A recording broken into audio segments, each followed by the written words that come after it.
Sometimes when you look back at history, it's a lot like watching one of those high-def space videos. It's so vast and mind-bending that your brain just kind of short-circuits. You realize that what we think we know is often just a reflection of who was holding the pen at the time. History has always had a historian problem. Most of the errors we take as gospel truth today actually stem from the person writing the story, not the events themselves. Take the Great Pyramids, for example.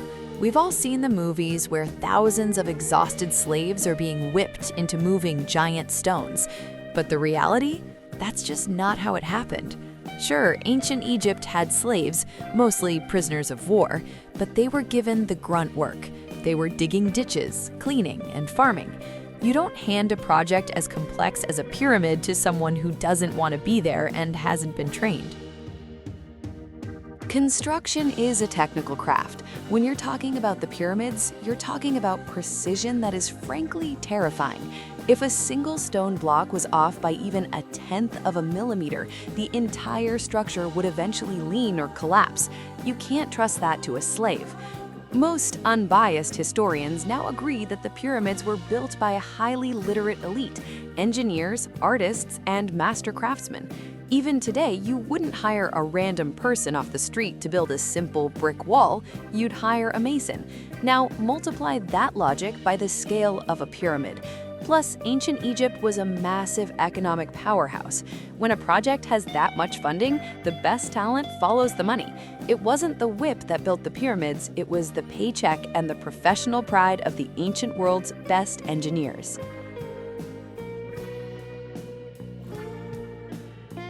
Then there's the Trojan horse.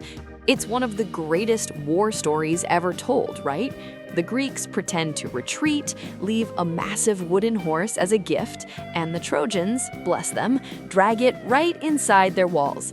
They think they've won. But hidden inside that horse are dozens of armed warriors waiting for nightfall. They creep out, open the gates, and the Greek army, which was just hiding nearby, rushes in and levels the city. It's a brilliant tale of deception. But here's the kicker. It never happened. Not like that, anyway. The story comes from Homer, but the irony is that Homer himself is something of a ghost. We can't even prove a guy named Homer actually existed. People say he lived 2,800 years ago, but there's no hard evidence. He's as much of a legend as the horse he wrote about. We've spent centuries believing in a tactical maneuver written by a man who might be a myth. And speaking of myths, we have this obsession with thinking people in the past were simpler or less observant than us. There's this persistent lie that people in the Middle Ages thought the Earth was flat until Columbus sailed the ocean blue. It's actually the opposite. More than 2,000 years ago, Eratosthenes didn't just know the Earth was round, he calculated its circumference using nothing but the shadows of the sun in two different cities. He was incredibly close to the real number, too.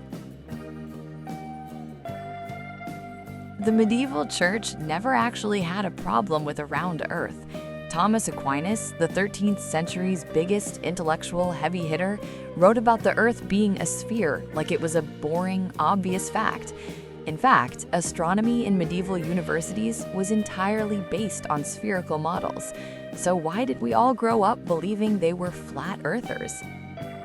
The lie was actually manufactured in the 19th century. Back then, there was a massive cultural clash between science and religion, fueled by the debates over Darwin's theory of evolution. Writers of that era wanted to create a narrative of a dark age, a time when religion supposedly choked out scientific progress. They slapped the flat Earth label on the Middle Ages to make their own scientific achievements look like a massive victory over ignorance. We've been repeating a 19th century marketing campaign as if it were ancient history. When you pull back the curtain, history isn't just a list of dates, it's a series of corrections.